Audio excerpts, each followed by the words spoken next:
We're joined by Sifu Patrick Marcil. How you doing? I'm doing very good. Yourself? I'm doing great. Thank you very much for doing this. Of course, I enjoy speaking with you, and I have a lot of questions to ask in short, a little bit of time. So I'll dive right Okay. into it. Let's talk about Marc-André Barriault, who beat All Eric right. Anders at UFC 289 in Vancouver. What did you think of his overall performance? I was very happy about Marc-André's performance. Anders was a big test. He's a big guy. He's very strong.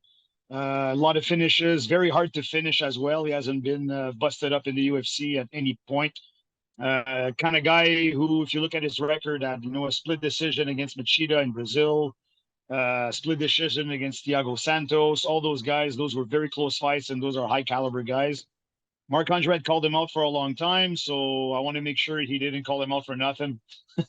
And he did a good job of it. So I was very happy, especially the way he put all his weapons together. For me, that was something that I've always wanted Marc-André to do, punches, elbows, knees, kicks.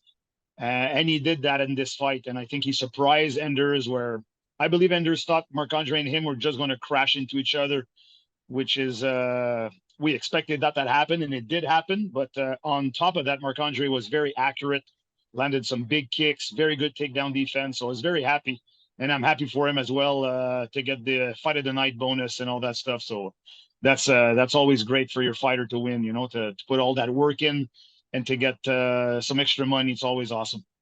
For sure. Let's speak about his evolution as a competitor and how he's progressed over the years. What do you think has been his formula to success? Because you've coached him all the way through, so you know him very well. Speak to us about that evolution. I think the biggest part for Marc-André has always been that he's always been a hard worker. He's a guy who works hard, always tries to improve. You know what to expect with him. Like if we do 2 hours of training, he's going to do the whole thing. He never complains. He's always open to learning, whether it's a grappling technique or improving his ground and pound. He's always when he started out, he knew everybody was going to try to take him down in the UFC. So he worked a lot on his takedown defense. That's something that he's been able to apply over like in Florida with all those guys. He comes back and we do a lot of online stuff. When he comes back to see me, we train always general skills. For myself, I enjoy all the individual martial arts, but for me, it's always been about the totality of combat. How do you put all that together? Right. So having all those guys at Kill Cliff trying to take him down all the time, he's really built up his takedown defense, and he's always working on improving himself. And I think he's just more confident that he's able to land those kicks because he wasn't, a flexible guy, or was always kind of a meat and potatoes guy, clinch, big punches, rough. Right. But I've always told him, you kick really hard, you can move. He's a smart guy, so I think he's improved his fight IQ, and he's just more confident in just letting himself go and letting everything out in the cage. So you've seen that with a submission win not long ago, which he hadn't done since his amateur career. So right. I'm happy in his evolution, but it's just a guy he's always working on improving himself and making every fight better, and we analyze everything. And these people don't know, but Marc-André is a very smart guy. They see him as he's probably like a big bruiser, but that's not who he is. He's a very intelligent guy. He's very smart. He's soft-spoken. So it's a guy that's easy to work with and easy to train. Very interesting. In terms of his work ethic from, all the fighters you've seen over the years, what is he somewhat unique in his approach of just continuously trying to improve himself? Maybe not unique, but I guess what I'm asking is, have you come across many power bars in your time as a coach? Actually, no. Like you have I think all the top guys will have that work ethic, right? And you can't, I believe all the top guys who succeed in the UFC or K1 or any type, judo championships, like this is high competition level. So you have to have that drive and that need to improve. So Marc-André has that. Another guy who has that was Dave Ludzik, right? So Dave would train 2 hours, then he would run all the way to Castleman and come back after, right? And he would be doing push-ups after class until I had to leave. And Marc-André is like that too. He's never late. He's always at the class that he's supposed to be. Last week, the Monday after his fight, he did 3 hours of class rolling with everybody, pair up with everybody in the class for the pads, stayed to spar and help others. So that's I think that's the mark of a winner, whether it be in martial arts or in life. That you always push yourself, you're always there to learn, always willing to improve. And for me, the two guys who have gone the farthest are the guys that work the hardest. So I think they're great examples for my other guys, my other pros that see these guys succeed, and it pushes them to be better, and the young kids who want to do this. So these are great examples. So I think you can't succeed in 2023 in any type of the high level combat sports without that drive and that will to work and to work smart. You can work hard and work really poorly, but it's important to work smart. Quality is always important. Absolutely, and I've seen it in some of his interviews, I think, where he talks about that sense of maturity as a fighter, and developing that, and also his work ethic. Pardon me. Last question in regards to Powerball. What's next for him, and whom would you like? Who do you want to see him fight? For me, I don't follow really much like who he's going to fight or call out this or that guy. I think UFC does a good job of matchmaking, and they do a good job of putting on the fights that are good for the crowd, good for the fighters. They know who's what or who's where. So for me, I'm not going to specifically think of anybody. I don't have anybody in mind. What's next? Like right now, really close next week, we're going to do about 3 or 4 privates together. We're going to spar. We're going to roll. We're going to put all that together. So he recuperated pretty well from his fight. So next week, we're doing a lot of privates, and he's going to train quite a bit. We've been told by the UFC that his next fight will probably be in Canada again. Okay. So we've been told that should be in the fall. So that the plan is to wait for that announcement and to fight again in Canada. And they told us you won't have to travel far. So, maybe it'll be Toronto, maybe it will be close by. So that'd be great. But wherever it is, we're always ready to go. But they told us it's going to be Canada. And I'd like to see Marc-André have some more fights like this. At 33 years old, you're far from retirement, but it's fun to get bonuses and fight of the nights and have a good dance partner to work with, a guy who's going to come to bring the fight. So I'd like to have another type of Enders kind of opponent. I think that brings on the best in Marc-André, and that's the kind of fights that people want to see as well. Right on. It would be really cool if we saw the UFC in Gatineau. If they put on an event there. Because we just saw recently that Samourai MMA had an event at the Slush Puppy Center with this new facility there. Let's talk about that. We had a few of your fighters could compete at Samourai MMA 6. Let's talk about Julien Leblanc. He fought and beat Salah Eddine the Kessie by unanimous decision. What did you think of Julien Leblanc's performance? I was happy for Julien since it's been a kind of a roller coaster for him the last few years. Got a severe wrist injury, which took a long, long time to heal. Completely separated a tendon in 2 in his wrist. And I don't know if anybody knows, but this takes a long time to heal after the operation to be able to punch and grapple. His opponent was a big dude as well, very tall, very strong. That's what everybody told us. High-level judo background in France, that judo is very strong. So a lot of those guys are judo black belts. And we've seen all his fights were all by submission and crushing people down. So Julien actually, he outdid him in takedowns. He out-grappled him. He came very close with submissions on 2 to 3 occasions, landed some good shots in the stand-up, and was able to, to out-grapple and out-hustle this guy at his own game. So I was happy for him, because Julien's shown before that he can strike very well. Now showing that he's got, good takedown defense, scrambling, good submission. That sends a good message to his future opponents. And for him to get a win in front of his family and friends, because he sold a lot of tickets and he was really active in Gatineau for the success of that fight. So I was very happy and proud of him. And that's another guy who works extremely hard. He's always there training. He works on himself all the time. So I was very happy about his performance against a guy who had just fought for the belt at UAE Warriors. So it's a good solid win for him. Yeah, and Leblanc's tall himself, but his opponent, he's like 6'6", and as you mentioned, he was a big dude, very big, and with that judo background from France.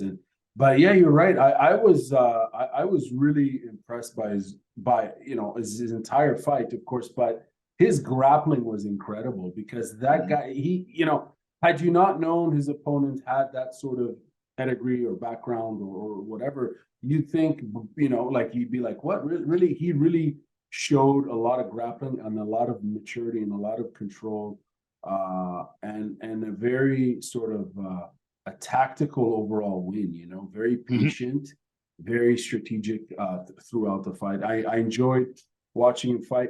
curious to know in terms of his evolution as a fighter, because you know, I don't recall, correct me if I'm wrong, but I haven't, previous to this fight, I can't say I've seen much of his grappling.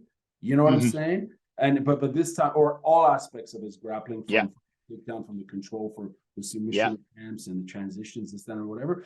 Speak to us about his evolution and progression as a competitor. He's had a lot of ups and downs, as you mentioned, injuries and this, that, and the other. But let's speak on that. So Julien was always like, he's had some submission wins before, but they were fast, right? He would either knock the person down or get a throw and get in the submission right away. But like you mentioned, in this one, he had to scramble, he had to get up, he had to control this guy on the ground where he came very close, he had to transition, and he did that against a big, strong guy who usually wins that way. Julien always works hard as well, and he's the kind of guy that doesn't mind putting himself in bad positions when he trains. You know, he'll grapple with Eric Francis, who's 300 pounds and a good brown belt in BJJ. He'll go with Pierre. He'll go with myself. He'll start on the ground. He'll try to get up. Everywhere he goes to train, or when people come in over, he's always trying to put himself in bad spots and get out of them. So he's a smart guy as well. You know, Julien is not the most athletic guy as far as physicality for 185. So his striking and his grappling, it's all about technique, timing, good technique, heart. So that's the kind of stuff that Julien will win if he stays technical, knows his techniques, fight with a lot of heart. He's got a lot of endurance. So those are his good attributes. And Julien is another guy who listens well. You know, when I tell him you have to work on this, you have to work on that, you have to be aware of who you are as a fighter, right? And what your physical capabilities are, what your strengths are. But Julien always works on, he's not afraid to work. He works a lot. AJ, who fights at Bellator, comes to train with us a lot. And AJ's always, Aaron Jeffrey's always shooting, always wrestling. And Julien does a lot of stuff with him. So we were just happy to see him showcase that he is hard to take down and control, on top of being, a strong kickboxer as well. Yeah, he's certainly versatile and well-rounded, absolutely, and it's great to see him win in his hometown. What's next for him in terms of fights? And when's he fighting next? I believe we're aiming for another fight at Samourai in September, where they're supposed to do a show in Quebec City. So that'll be probably where the next show where Julien will fight, and a few of my guys should fight at that one. And Samourai has told us that they want to come back before the Christmas break. Maybe early December to Gatineau, because they really enjoy the crowd and the success of the show. So that's the plan. So to probably have Julien fight early after the summer, and then again before Christmas. So that's the goal. And of course, would be the goal is to end the year with 8-2, which would be a pretty good record for him to position himself for something nice in 2024. Absolutely. Moving on now to the next competitor from your team who fought at Samourai. Let's speak about Alain Majorique, who fought, as I mentioned, and he made his pro MMA debut. Yes. And he won, I believe, by rear naked choke. Tell us about his performance. Another guy who's was very emotional because of his background. Alain is the kind of guy who he actually came to try class when he was 18 years old with a few of his friends who are now like Cédric Mongeon, Mathieu Charette. And but life took him in another direction. Alain had a lot of run-ins with the law when he was in his 20s. Like that's what he mentioned. I gave my mom a lot of bad times when I was young, so I was happy to give her a good time now. Most people thought Alain was going to end up in jail or just be that kind of guy, the bad guy who was always in trouble. But since he started martial arts, he has a family, married. He's really turned everything around. And Alain is one of the hardest working guys I have. Like he's in class 5-6 days a week, stays for all the classes. A very natural fighter, a guy you can tell that has he's been in some street fights and he's got that aggressive edge. But he's been able to channel it to become a strong martial artist. He did 4 amateur fights in 1 year, was 4-0 against high-level guys, won the belt at Fight Quest, which is, in my opinion, the league to win it as far as MMA, to test yourself. And he did exactly what I thought he was going to do. Come out really aggressive. He's got heavy hands, aggressive kicks, and he's a natural grappler. He's just very natural at fighting. And you can see from his opponent, who was another Frenchman who had a judo black belt and background. Alain dominated that fight. Yeah, he Right. dominated that fight, striking and on the ground. But yeah, as you can see, that's Alain's style. Super aggressive, dynamic, and fights with a lot of emotion and energy. So he's a fun guy to watch. He's a fun guy to train as well. So Can you elaborate in terms of that training? How do you train someone like that, as you mentioned, who's naturally very aggressive, who's naturally clearly a fighter, like yeah. he's born for this, as I've heard in his interviews, as well as just seeing him fight. How do you train someone that comes in with that much fire? For Alain and a guy like that, you just want to be able to tame that and make sure that they're not too wild, that they just don't go in there and swing for the fences all the time and forget about, that the other guy is skilled and he knows what he's doing, he's going to capitalize on mistakes. So with Alain, we did a lot of pad work to clean up, the striking. He had done some boxing before, like a year of boxing and 5 amateur fights as well. He's always been like an all-in guy, 1 year of boxing, 5 amateur fights, Right. 2 years of MMA, 4 amateur fights in the same year. But Alain just, for me, I believe that's the way I was taught, is a lot by doing it, right? So we did a lot of sparring, and then when he makes a mistake or does something that he should work on, we correct it right away. A lot of live stuff, grappling, wrestling, sparring, and just to tame that and to make it clean and strong and show him that don't lose that fire and that aggression, but you need to have good skills, precision in your strikes, be calm, good fight IQ. And he's just a guy that's fun to train and to teach and to work out with, because he's got that enthusiasm. He just wants to learn. He's always watching fights and trying to do this and that. And he watches, match. I saw this last week. I want to try this.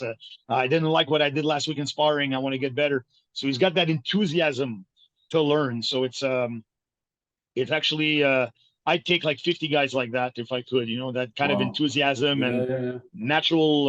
They just want to be in the gym at the school to train and learn, and a great teammate as well. So Right on. What's next for him, by the way? What can we expect to see him next?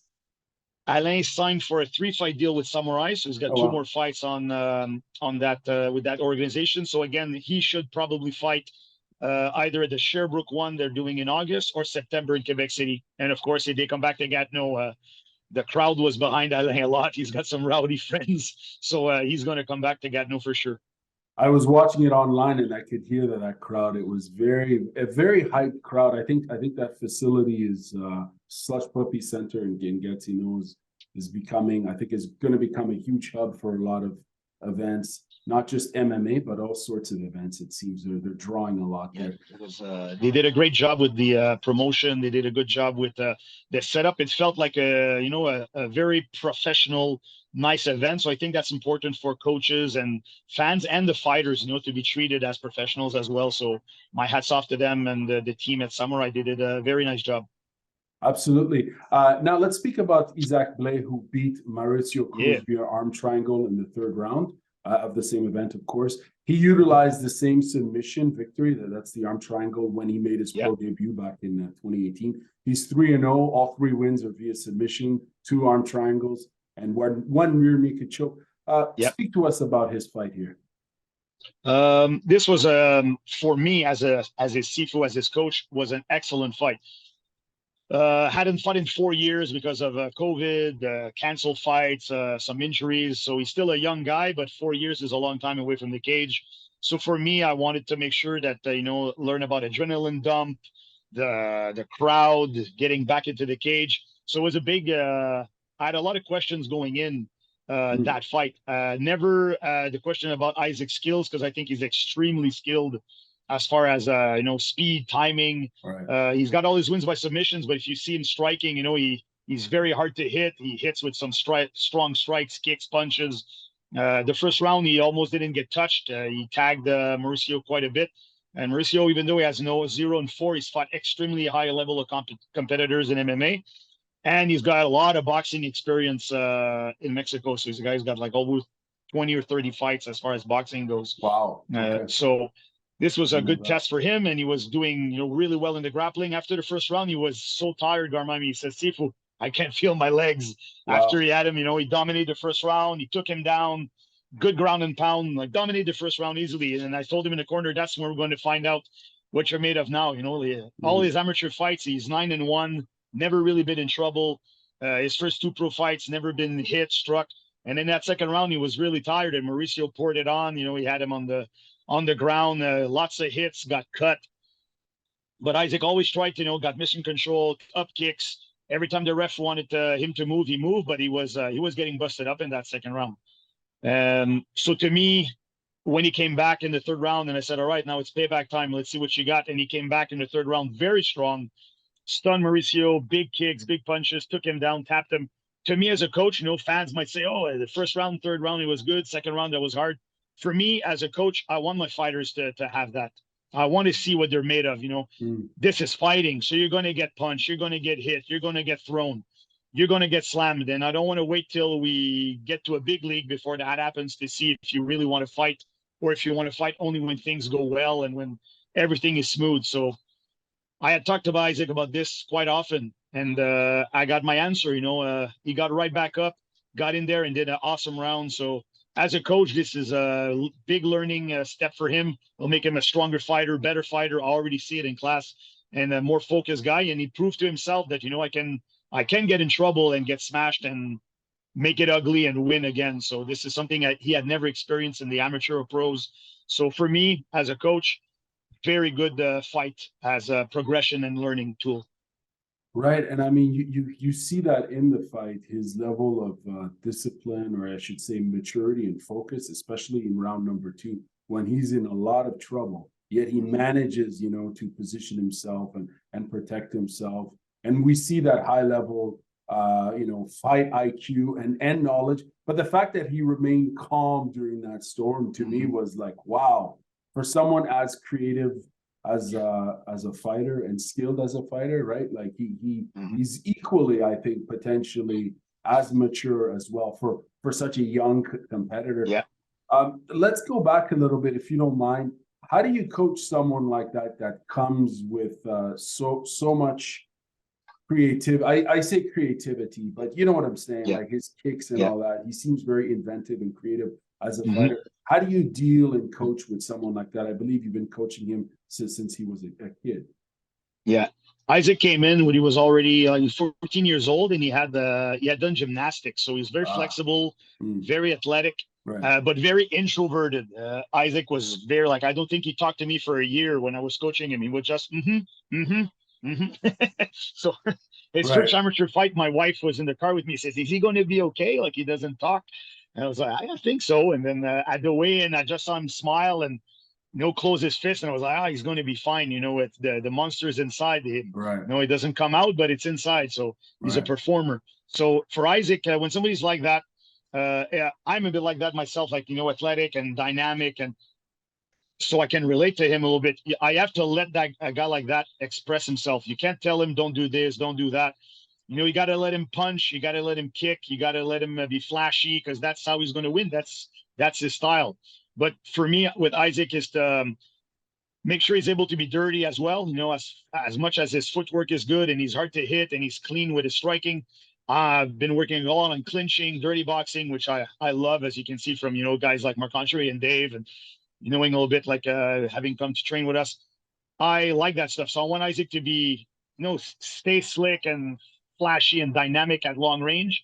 But I want to make sure that if people think they can get close to you and rough you up, they're going to be they're going to be surprised that you're able to hit hard, get dirty. And you also have to learn when to be creative and flashy, right? There's a good time to do that, and there's a wrong time when it's not time that can put you in trouble, right? There's a time for the flying knee, there's a time for the spinning kick, there's a time for the jumping triangle. So for me, it's to teach my students to know when to use that stuff, but you have to let them go. You have to let people be who they are. So for Isaac is a lot of just making him confident and aware, and he's also a very analytical guy. He has to, he likes to adapt to his opponent, and he's a thinking guy. So you have to let him be who he is, and to sharpen up his skills. But a fight like this just shows him that I can be dirty and rough and still get the job done. So it's very good, and this gives me a lot of stuff to work with him in the future. Yeah, absolutely. And it's interesting to see that he won yet again via submission. It's making quite a statement to finish in that fashion. Yeah. What's next for him? I suppose he's probably fighting again for Samurai, yeah? Yeah, Samurai's doing a good job. And for me, I have no No hesitation of signing the guys there for 3-4 fights because they're already put like 6 events in on like a couple of years. They put on good shows. The promoter, from my experience with him, is a very honest guy that he wants to push the sport in Quebec and he wants to help the guys build themselves up. Good matchups. They're bringing guys, like at the last Samurai, we had 2 ex-UFC fighters fighting at co-main event. They brought guys from France. They brought guys from Mexico, the States. So this is, to me, this is a good place for the guys to build themselves, and it's local, fighting Quebec. And so I think Isaac is signed there for 2 more fights as well, like Alain. So looking to have him on the Quebec City card probably, and then again in Gatineau when they come back. So everybody's excited about the fall, and we're using the summer to prepare for that. For Marc-André next UFC, all the guys were fighting. A couple of the guys now, when they came to Gatineau, you know how it is. Now my older guys are like, hey, next time they come, I got to train. I want to fight too. So this is great for the school, great for the sport, and great for the town in Gatineau. Get something exciting to do. Absolutely. Let's speak about. I think there was one last fighter from your gym who fought on the card, Guillaume Poulin, who fought against Matt Bernadette. I'm probably mispronouncing his name. Sorry about that. And he lost via rear naked choke in round number 1. What did you think of Poulin's performance? With Guillaume, I was expecting either that Guillaume would knock him out on the feet, or if it would go to the ground, I knew it would be a challenge for Guillaume, Guillaume is the guy who trains as much as he can, but he doesn't train like my other guys as well as far as training wise, and he hasn't been able to do that, partly due to a hectic work schedule. He also suffers from Crohn's disease quite severely. Wow. Guillaume, just for him to have fought amateur and pro is like a win for me, so, and Guillaume's a bit older, and so he's not really able to spar a lot, grapple a lot, so we do pads, we do technical stuff. But most of his fights, amateur and pro, Guillaume is kind of, just winging it. He hits really friggin' hard, this guy. Oh, he does. He's a tough guy. Absolutely. Yeah. I'm starting to interrupt. Yeah. But the reason why I do is because I remember, I've witnessed him in amateur MMA, and I use the word witness because some of these finishes were just brutal. I was just like, wow. Like it was scary knockout power, and clearly has that fighting spirit, and absolutely knows how to switch it on. And I was very entertained from his amateur days. I was unaware of the Crohn's, and that's a huge hurdle for anybody, let alone an athlete who's trying to train, let alone to train and compete. Absolutely. So, it's great that he's fought. I believe he's fought 3 times as a pro. May I ask, can we expect to see him training and fighting again? The weight cut is very hard for someone who suffers from that kind of condition. Right. So Guillaume, after the fight, he was like a week where he was like, dead tired and really. But Guillaume, for me, like if we go back a little bit, Garmy, if I may, sure. He's the kind of guy who just wants to fight. He likes to fight, doesn't really care. So for me, I'm like, hey, who am I to tell him, not to have a goal and live his dream? And every time, if you get taken down, you don't grapple a lot and you don't really have time to train. Just do your best. He defended well. Hats off to Matt for taking the fight to the ground, be able to take him down. And like Matt said, in the interview, said this guy hits hard. After he hit me a couple of times, I was like, I got to take this guy down. And if it would have stayed up, I think Guillaume would have done well. Myself, what's for the future? I'd like to see Guillaume maybe transition to bare knuckle boxing or kickboxing. Interesting. Yeah, I told him, why don't you just do that? You're freaking tough. You hit hard. You're entertaining. Nobody's going to try to take you down, and it's easier to train for just bare knuckle boxing. Less tools to work on, less strain on your body. So maybe like a kickboxing fight, a bare knuckle boxing fight. If he's up for that, I'd be happy to train him for something like that if he wants to fight. But I think, and I've told him that for MMA pro level in 2023, it's really hard to just wing it and kind of do it halfway. I wouldn't want to see him get hurt. He hasn't been hurt yet, but it's he likes to fight, he likes to train. So that's something as a coach, I would like to maybe see him transition to another combat sport, maybe something that's less hard on his body and that fits him better. Some guys should just do grappling, some guys should wrestle, some guys should do MMA, and there's nothing wrong with that at all. Absolutely, yeah, and I mean, he would be very explosive in those sports, as you mentioned, because of his long reach and just the power he generates when he moves and just knocks people out. So I'm going to move on. I have one last question for you. Thank you very much for your time. I know I'm kind of my pleasure, Gummy.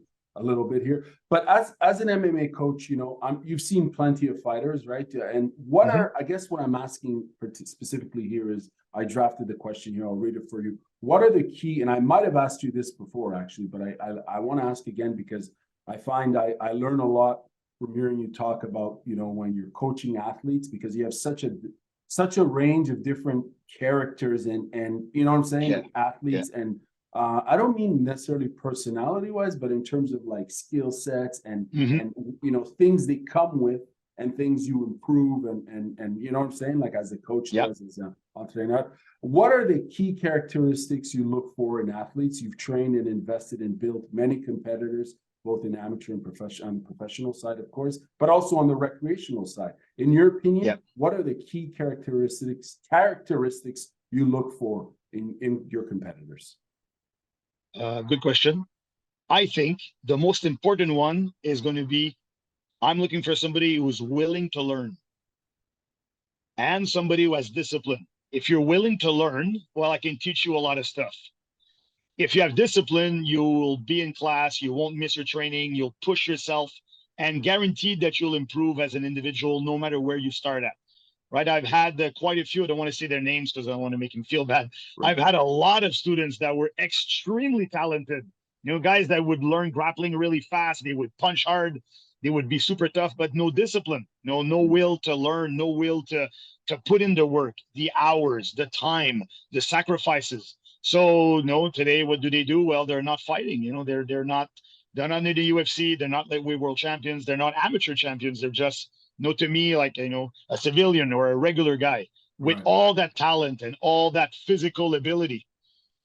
So if you're willing to learn and you're willing to train, everybody can improve. I believe that the martial arts you can take somebody like Julien Leblanc, 16 years old, who couldn't do a push-up, and now, is 6-2 as a pro because he's willing to learn and he's willing to train and he's disciplined. And you can have a guy like, Alain, who's very natural, but if he wouldn't work and he wouldn't be disciplined, he wouldn't be a pro. He'd be just, a good amateur. That's where his talent and his natural ability would take him in today's competitive level that we're at. So for me, I think if you're willing to learn and you're disciplined, I think there's always something you can do with somebody like that compared to a super talented guy who knows everything and he's not going to show up. So me as a coach, so you don't waste time, those are the two things that I try to look at the beginning. If I may ask a follow-up, as a coach, obviously you wear many hats, right? You're obviously a coach, but and we see this in other sports. Athletes will come to you, and sometimes they need that sort of support work. So you're playing obviously the role of a coach, but sometimes you're the role of a teacher or even a counselor, if I can say, right? Oh yeah. As a coach and as a business owner, how do you juggle all those different roles that you play as a coach? Because I can only imagine, how challenging that is. I know martial art is a way of life for you, and this is what you do, this is what you're passionate about. But how do you juggle all these different roles of having to play the role of the coach, but also all these other supportive roles that are encompass coaching, I suppose? That's a good question again, Garmani. I think I was fortunate that my Sifu was very much into the personal development stuff as much as he was about the fighting. So my Sifu would be the kind of guy you would have gone to see him. I got all these problems. He would have said, come in the office, let's talk. I'll help you out. So I grew up seeing him do that. So I believe that indirectly, a lot of us that were trained by my Sifu, by Jacques Patnaud, we have that innate, like, okay, we got to help people out, not just, punch, kick, take him down. You got to help them in their life. So I think indirectly we do that. For me, after, almost 40 years in the martial arts this year, wow. I think I've learned to pick my spots into what I will help my students with. If they need help with personal development stuff, confidence or something they're going through in their life. Some guys, they get divorced or they lose their job. I'm going to be there to help them out and give them my counsel on what I know. I'm never going to talk about something I don't know. I'm going to try to, maybe talk to this person who's an expert in this. But if I'm going to give them my counsel and my experience in my life and what I've gone through. I stay away from personal stuff. I don't, my girlfriend and or my wife or stuff like that. Right. We don't get along. What should I do? I never talk, because most of the time they go back with them the next week, and they know you said, don't go with that girl. She's not good for you. Then the next week, I'm back. And then the girl knows you don't like her. And your fighter knows you don't like his girlfriend. I stay away from the personal stuff. So this is, I'll tell you about business, fighting, confidence, stuff for them personally. But I try to stay away from the too personal stuff, which you're never going to win with that one. So I tell them, you're going to figure that out by yourself. But the stuff to help them in their life, I think it's a requirement for us as coaches and as martial artists and human beings. We should help each other. There's a big movement now for mental health. And I think if people would help each other, talk to each other more, communicate, and, just share, just talk about how you're feeling. Sometimes you find out somebody else has gone through the same thing and can help you out. I think we'd be in a much better spot as a society. So I take that role important, that people, they want my opinion, they want my help, and I'll do what I can to help them out, but without, of course, trying to get too personal. Fair enough. You know what? I have one last follow-up that's just come to mind, and Sure. It's a big question, but I'll throw it out there. When you're dealing with students, who are older, let's say they're older in age, and maybe they were previously they had competed at amateur level and so on. And they still have that fighting spirit, whatever you want. They still have that motivation to train, obviously show up and train. But like, let's say they don't have it anymore to fight, right? Yeah. What do you do with students like that? And I guess what I'm asking is, there's so many other styles to martial arts that are more internal arts that we don't hear. Yeah. They're out there. They've always been out Of course. there, but we don't hear much about it as MMA fighters. Like life beyond, say, past your fighting years. If you're in your 40s and 50s, you don't have to like bust your ass in the gym in the same way you did when you were 15 or 20 or 25. You know what I'm saying? Like, so I guess what I'm asking is, what do you do with much older competitors who still want to train, but realistically cannot push like they did 20 years ago, let's say? Absolutely.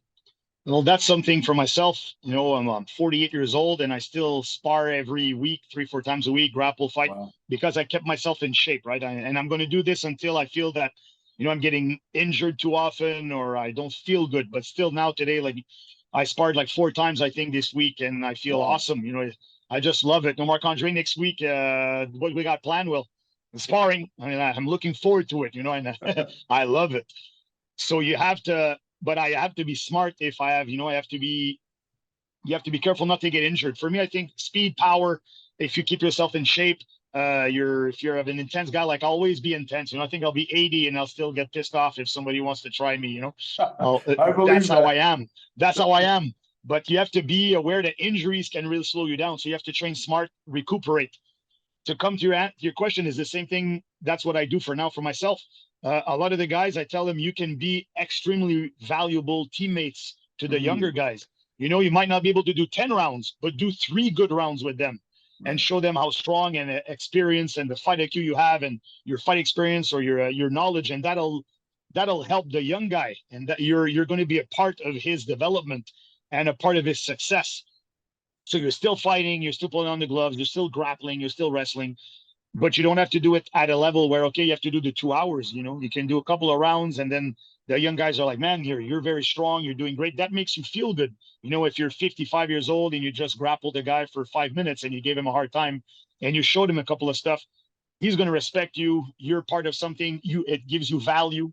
It makes you feel good. It makes you feel as well. Like those guys, I try to make them feel part of the team, where they're all assistant coaches. And I said this to Marc when Marc-André came the last week before UFC. I said, everybody this week helped Marc-André. We're all part of, everybody did rounds with him, everybody who helped him. You're all a little part of his fight camp and his success. So I think when you get older, you can find your place into helping others and still getting your fill of, sparring rounds, grappling rounds, I tell a lot of my students, to maybe get their black belt in Feng Sheng. Don't know, it's still, you're not going to fight as much, but you're getting martial arts training. You're going to learn new skills. Kali stick fighting is great for reflexes and speed, and it's a very combative martial art. But you're not going to get, unless you want to do, the Dog Brothers stuff where you get smashed on the head with the sticks. You won't get busted up if you do all that stuff. So there's always stuff to learn, conditioning. But I think I get the feel of what you're saying. Like for me, sparring with Dave and Marc-André and Julien and Isaac still makes me feel, I get my fill of fighting without actually having to go into a cage or to fight. So I think that's what I tell my older guys to do, and to help, and that they feel, as a man, as a person, whether even you have to feel valued and you're contributing something. So I direct them into that, and it's worked well. No, I appreciate that answer, and I think it's where I've noticed over the years, we all get older, we all maybe are not and I'm not speaking about you as a trainer, because I think you're in a league of your own, because you do this for a business, what I mean? Of course, this is your way of life. I'm talking about for recreationalists and so on, who've been in the gym maybe on and off, not as consistent, this, that, and the other. It's like you kind of realize physically as you get older, if you haven't kept up with good physical health, you realize that as you go back in the gym, you're like, oh, I'm not as flexible as I used to be, and prone for injury, especially as a recreationalist. It's like, man, who what I'm saying? Like, if it's not your lane or your career path, then it's almost unfortunate. You know what I'm saying? Like, unnecessary. But it's good to know that there's life in terms of martial arts training, life after one's competition years, if they've competed or not, but they just want to stay active. Now, Pat, thank you very much for your time, and I want to wish you and the team all the best in all the future events. I'll be watching, and maybe we'll do this again a year from now or something, kind of like an annual check-in or whatever. Always got time for you, Garmami. It's a pleasure to chat with you anytime. Thank you very much, my friend. Take care.